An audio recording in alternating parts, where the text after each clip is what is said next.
প্রিয় দর্শক, আপনাদের সকলকে সাদর আমন্ত্রণ জানাচ্ছি সাম্প্রতিক বিষয়মুক্ত আলোচনার অনুষ্ঠান তৃতীয় মাত্রা দেখবার জন্য। গতকাল বাংলাদেশে পালিত হলো সংবিধান দিবস, অর্থাৎ 1972 সালের 4 নভেম্বর বাংলাদেশের স্বাধীন বাংলাদেশের সংবিধান গৃহীত হয় জাতীয় সংসদে। এবং বাংলাদেশের সংবিধান নিয়ে, মূলত সংবিধানের নানা দিক নিয়ে আলোচনা করবার জন্য আজকে আমার সঙ্গে স্টুডিওতে রয়েছেন, আমার বায়ে বসা আছেন দেশের অত্যন্ত খ্যাতিমান প্রবীণ সাংবাদিক, মধ্যরাতের অশ্বারোহী খ্যাত কলামিস্ট ফয়েজ আহমেদ, আর আমার ডানে রয়েছেন চেঞ্জ মেকার্সের প্রেসিডেন্ট অ্যাডভোকেট তানভীর সিদ্দিকী। আপনারা জানেন এর আগেও তিনি এই অনুষ্ঠানে একবার এসেছিলেন এবং আমাদের মানবাধিকার, গণতন্ত্র, সুশাসন এবং সংবিধান এইসব বিষয় নিয়ে চেঞ্জ মেকার্স কাজ করে। মিস্টার ফয়েজ আহমেদ, আমি আপনার কাছে প্রথমেই জানতে চাইব যে 1972 সালের 4 নভেম্বর আমাদের এই সংবিধান গৃহীত হয়, তো এই সংবিধান প্রণয়নের প্রেক্ষাপটটিকে আমাদেরকে একটু বলবেন, আপনার যতদূর জানা আছে, কারণ আপনি সেই সময়টা খুব সোজা। এটা কোনো প্রেক্ষাপটে যে কোনো সংবিধান তৈরি করার সংক্রান্ত ব্যাপারে সরকার বা কর্তৃপক্ষ বা প্রধানমন্ত্রী যে কোনো আলোচনা দীর্ঘ বা ব্যবস্থাপনা ব্যাপারে অগ্রণী ভূমিকা নেওয়ার প্রশ্নে এগুলি এমন কিছু হয় নাই। ব্যাপারটা খুব সোজা ছিল, একটা সংবিধান হবে।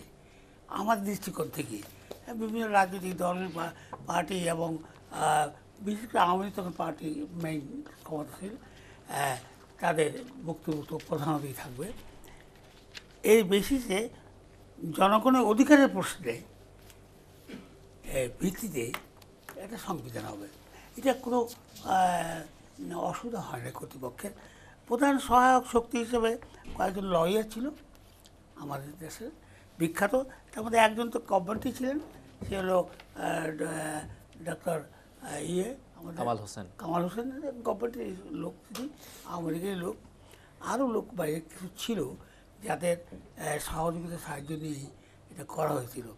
এবং 36 জন মেম্বারে, আমার সব আইডি মেম্বার 34 জন না মেম্বারে একটা কমিটি ছিল এবং খুব গুরুত্বপূর্ণ কমিটি।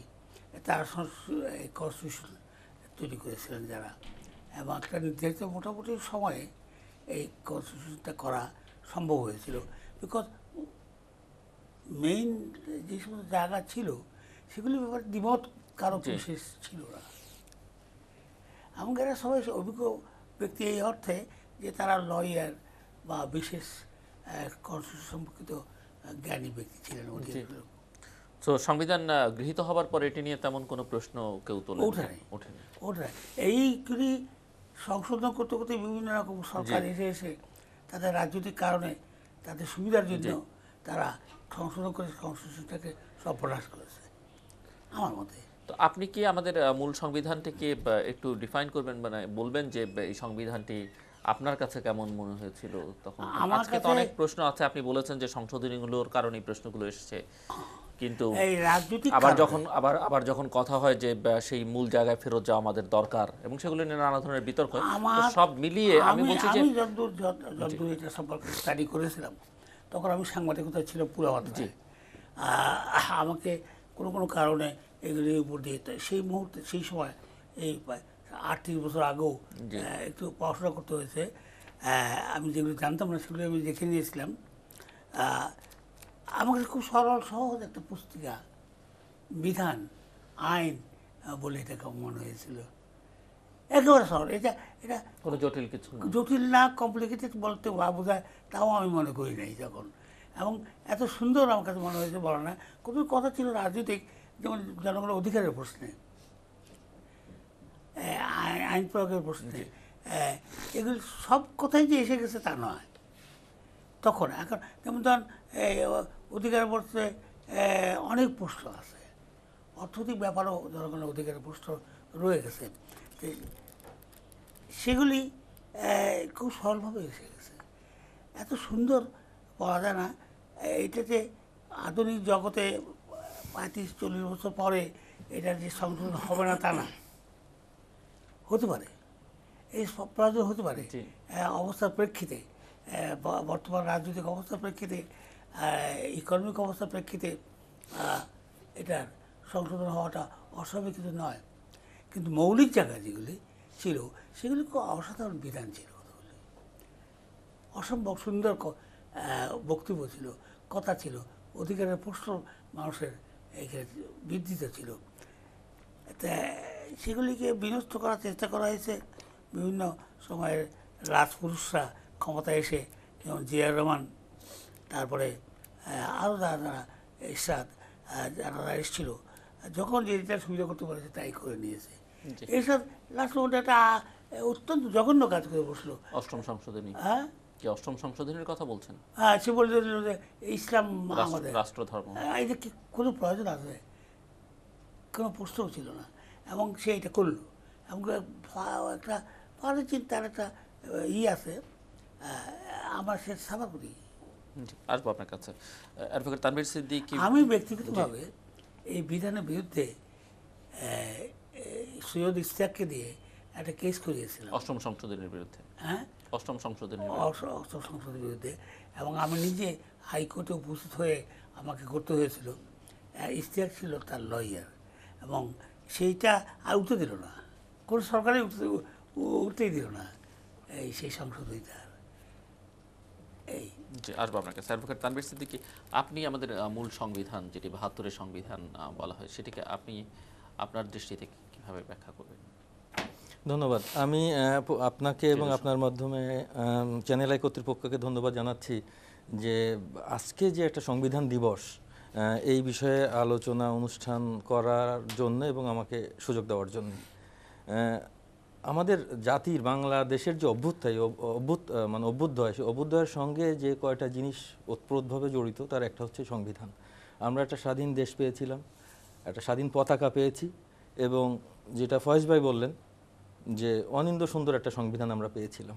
খুব অল্প সময়ের ভিতরে সংবিধান প্রণয়ন কমিটির সদস্যরা অক্লান্ত পরিশ্রমের মাধ্যমে এই কাজটা করেছিলেন, এবং বলা হয়ে থাকে যে এইটা বাংলাদেশের অন্যতম মানে সুলিখিত একটা দলিল। তো ৭২ সালের যে সংবিধান ছিল, সেই সংবিধানে চেষ্টা করা হয়েছিল, সংবিধান প্রণয়ন কমিটি যারা এখনও জীবিত আছেন তাদের সাথে আমি কথা বলেছি এবং ওনাদের বক্তব্য জানার চেষ্টা করেছি যে ওনারা কি উদ্দেশ্য ছিল, বা ওনাদের কি কি বিষয় ওনারা প্রতিফলিত করতে চেয়েছিলেন ইত্যাদি বিষয়। এবং ওনারা ব্যক্তিগতভাবে আমার সঙ্গে আলাপে ওনারা অনেক কথা বলেছেন, এবং আমি মনে করি যে ৭২ সালের সংবিধান গুরুত্বপূর্ণ একটা দলিল। পরবর্তীকালে যেটা ফয়েজ ভাই বললেন, নানা কারণে কিংবা অহেতুকভাবে এই সংবিধানটা কাটাছেঁড়া করা হয়েছে 14 বার, এবং এই কাটাছেঁড়া করতে যে এমন কতগুলো জায়গায় হাত দেওয়া হয়েছে এবং এমন কতগুলো বিষয় নিয়ে আমি বলবো খেলা করা হয়েছে যেটা প্রয়োজন ছিল না। এবং এ পর্যন্ত 14টা সংশোধনী হয়েছে। ব্যক্তিগতভাবে আমি যেহেতু সংবিধান নিয়ে কাজ করি বা এটা নিয়ে একটু বোঝার চেষ্টা করি, প্রথম 3টা যে সংশোধনী যেটা ছিল, যেটা 74 সালের মধ্যে হয়, এই 3টা সংশোধনী সাংবিধানিক প্রয়োজনেই ছিল, দুর্বলতা ছিল যে জিনিসগুলো যখন হ্যাঁ, কিন্তু পরবর্তী যে আর আপনার যে সংবিধান 4র্থ সংশোধনী থেকে 14র্থ সংশোধনী পর্যন্ত যে আপনার 11টা সংশোধনী, এটার পিছনে জনগণের কোনো কল্যাণ নিহিত ছিল না। ব্যক্তির প্রয়োজনে এখানে ব্যক্তির প্রয়োজনে সংবিধান পরিবর্তন হয়েছে, দলের প্রয়োজনে সংবিধান প্রয়োজন হয়েছে, গোষ্ঠীর প্রয়োজনে সংবিধান প্রয়োজন হয়েছে, এবং ওনারা যাচ্ছে তাইভাবে সংবিধানটাকে ব্যবহার করেছেন ওনাদের কেউ ক্ষমতায় থাকার জন্য, কেউ ক্ষমতায় আসার জন্য, কেউ ক্ষমতায় পাকাপোক্ত করার জন্য। এর সঙ্গে জনগণের কোনো সম্পর্ক নাই। কিন্তু এটি কি মনে হয় যেটি বলা হয়ে থাকে যে ৭২-এর সংবিধানে ফেরত যাবার কথা, যদিও সরকার দিক থেকে কেউ কেউ বলেছেন যে ঠিক সে অবিকল ৭২-এ যেরকম ছিল সেরকম যাওয়া হয়তো সম্ভব না, কিন্তু চেতনার দিক থেকে সেই জায়গায় যাওয়া। আসলে এই জিনিসটা খুব কনফিউজিং। মানে ৭২-এর সংবিধানের কথা যখন বলা হয় তখন অনেকে ধারণা করেন আমাদের মনে হয় ৭২ সালেই চলে যাচ্ছি। আমাদের যে 14টা সংশোধনী হয়েছে তার অনেকগুলো সংশোধনীর কিন্তু কোনো কার্যকারিতা নাই। প্রেসিডেন্সিয়াল ফর্ম অফ গভর্নমেন্টের সঙ্গে সম্পর্কিত 2-3টা সংশোধনী আছে যেগুলোর কোনো প্রয়োজন নাই এবং সেগুলো অটোমেটিক্যালি আপনার বাতিলের পর্যায়ে। হ্যাঁ, তো এখন ৭২ সালের সংবিধানে আপনি যদি যেতে চান তাহলে আপনাকে কতগুলো স্টেজ পার হয়ে যেতে হবে। যেমন আপনার এই যে 4র্থ সংশোধনী যেটা হলো সেইখানে কি হবে, তত্ত্বাবধায়ক সরকারের প্রক্রিয়া কি হবে, এই সমস্ত বিষয়গুলো ফয়সলা না করে ৭২ সালের সংবিধানে যাওয়া যাবে না। ফয়েজ আহমেদ কি মনে করেন? 72 সালের মানে এই আলোচনাটা এখন আছে, আপনি নিশ্চয়ই লক্ষ্য করেছেন যে সেই কোনটা? 72-এর সংবিধানের মূল জায়গায় ফেরত না যাওয়া। না 72-এর সংশোধনের মূল জায়গা হচ্ছে এই 4টা যে মূলনীতি আছে আমাদের, ওইখানটাই হাত পড়েছে। তো ওইখানটায় হাত না, পড়েছে। ওইখানটায় হাত পড়েছে, কিন্তু ওইখানে যাওয়া বা যারা বলছেন তারা যেতে পারবেন কিনা। যেমন আপনি একটু আগে বলেছেন যে এরশাদ সরকারের আমলে 8ম সংশোধনী করা হয়েছে এবং আপনি তার বিরুদ্ধে আদালতে মামলা করেছেন, কিন্তু সেই মামলা কোনোদিন আর কোনোদিনই কোনো সরকারের মধ্যে, ইতিমধ্যে অনেকগুলো সরকার গেছে, করে নাই। দেয়নি। তার মানে হচ্ছে যে এটি অত্যন্ত এটি সেনসিটিভ বিষয়, ধর্ম যেহেতু এর সঙ্গে সম্পর্কিত এবং ইসলাম যেহেতু এর সঙ্গে সম্পর্কিত, সেহেতু এই বিষয়টা নিয়ে কেউ আর কোনো সরকারি, সেটি আওয়ামী লীগ, আমি বলি কথাটা আমি সে কারণে বলছি যে তো মূল সংবিধানের 72-এর যে 4টি মূলনীতি আছে সেই জায়গাটি তো হাত দেয়া কারো পক্ষে কেউ রাজনৈতিকভাবে সেই ঝুঁকি নিতে চাইবেন কিনা বা নেওয়ার সৎসাহস আছে কিনা আপনি মনে করেন? কোন জায়গায় হাত দেওয়া? আমি বলছি যে মূল সংবিধানে মানে মূল হ্যাঁ সেই 4টি মূলনীতির জায়গায় যাওয়া। হ্যাঁ, জায়গায় তো হাত দিয়েছে এরা। মূল না সংশোধনী হয়েছে, এখন বলছি আমি ফেরত যাওয়ার অর্থে। ও ফেরত দেওয়ার পরে তো আন্দোলন হতে পারে পলিটিক্যালি। এইখানে প্রতিক্রিয়াশীল শক্তি, ইসলামিক শক্তি, প্রতিক্রিয়াশীল শক্তি যারা এর বিরুদ্ধে ছিল, পাকিস্তান আমলে পাকিস্তানের পক্ষে ছিল, তারা এইখানে কার্যকরী ভূমিকা অবলম্বন করেছিল। এবং বিশেষ করে এই শেখের শাসন সম্পর্কিত কিছু কিছু বক্তব্য আমাদের থাকতে পারে, আছে। সেই সময়কে সেই শাসনের আমলে কিছু কিছু ঘটনা ঘটেছে রাজনৈতিক, যেগুলির কারণে বিচ্ছিন্ন হয়ে গেছে কিছু কিছু শক্তি সরকারের কাছ থেকে, সেই সময় থেকে চলেছিল। যেমন নাকি প্রথমে সরকার তৈরি করলেন যে রক্ষী বাহিনী বলে একটা পার্সোনাল বাহিনী তৈরি করা হলো, ওখানে আর্মিতে হাত পড়লো, ওখানে বাইরের লোকও ওখানে ওইটা নিয়ে প্রশ্ন তুললো। এবং কেন এটা করা হলো, প্রশ্ন আসবে তো। আচ্ছা, যারা নাকি পরাজিত শত্রু ছিল রাজনৈতিকভাবে এবং শক্তিশালী শত্রু ছিল, বিদেশে পালিয়েছিল, বিভিন্ন জায়গায় ছিল, দেশেও ছিল, তারা দেশে ফিরতে আরম্ভ করলেন। এবং তারা যদি কোনো প্রকারে কনস্টিটিউশনাল অ্যামেন্ডমেন্ট, রাজনৈতিক শক্তির এই পরিবর্তন করার সুযোগ সুবিধা তাদের কাছে আসে, তবে তারা যাবে না কেন? সেই শক্তি সবসময় কার্যকর ছিল। এবং আমার মনে হয় শেখ সাহেব অনেকগুলি ক্ষেত্রে দুর্বল ছিলেন। দুর্বল ছিল অতি আস্থার জন্য, তার নিজের প্রতি নিজের অতি আস্থা ছিল, যে আস্থাটা আমি মনে করি বিশ্লেষণ করলে দেখা যাবে যে এটা ভুল তথ্য বেশিতে ভুল আস্থা ছিল তার কতগুলি। সেই আস্থাগুলি যে রং হতে পারে, শক্তিশালী হতে পারে এবং তার বিরুদ্ধে প্রয়োগ হতে পারে এবং হয়েছে এবং তার মৃত্যু পর্যন্ত ঘটেছে, সেগুলি তিনি সেভাবে ভাবেন নাই। কেন আমি বুঝতে পারি না। যেমন ধরেন আপনি বলি, প্রথমে প্রশ্ন আছে শেখ সাহেব কেন মুক্তিযুদ্ধের সময় যোগদান করেন নাই? সেই প্রশ্নে আমরা না হয় আজকে আপনি আলোচনা না করতে পারেন, কিন্তু আমার সূত্র ধরে সেই কথা আসতে পারে। সংবিধানের আপনি সংবিধানের কোনো স্ট্রিক্টলি আপনি থাকতে পারবেন না। তো যখন আপনি সংবিধানের উপর আলোচনা করতে যাবেন এবং আলোচনা করতে চাইবেন, তখনই সংবিধান সংক্রান্ত ব্যাপারে কথা আসবে। আমরা তো খুব একটা কম্প্যাক্ট একটা জায়গা মধ্যে এই কথাগুলি রেখে দিতে পারবেন না। এইটা একটু আসবেই, এড়িয়ে দিতে পারেন, কিন্তু এই এক কথা।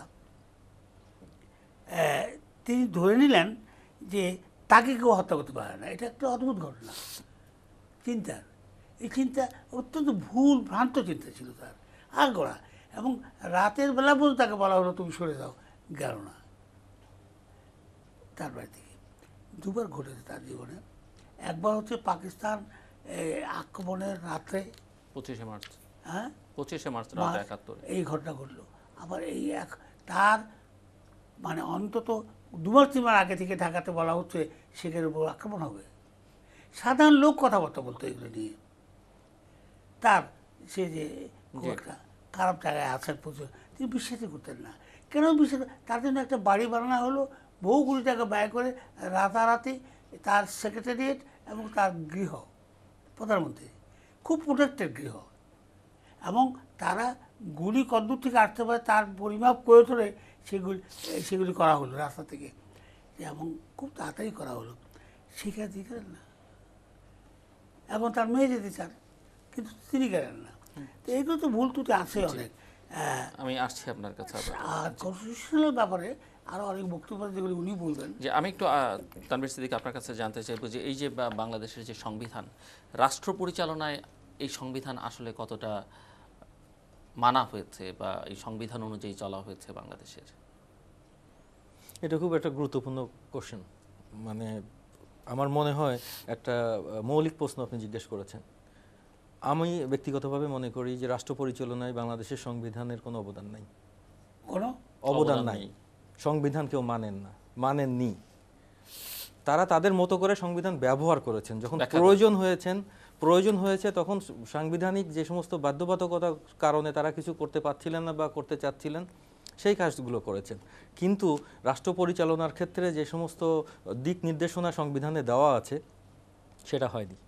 রাষ্ট্রীয় মূলনীতি যেগুলো আছে, আপনি পার্ট 2 এ আমি বলতে পারি রাষ্ট্র পরিচালনার যে মূলনীতি সেটা বলা আছে এখানে। কি কোনো কোনো কোনো অ্যাডমিনিস্ট্রেশন শেখের বা অন্য কারো এগুলি ব্যাহত করেছে? না, এটা কোনো ব্যক্তিগত বা কোনো দলীয় দৃষ্টিভঙ্গি থেকে আপনি এটা বিচার না করে, আমি যদি রাষ্ট্র পরিচালনার মূলনীতি আমাদের পার্ট 2 এ যে মূলনীতিগুলোর কথা বলা আছে সেটার অনুযায়ী তো আমার রাষ্ট্র পরিচালিত হবে।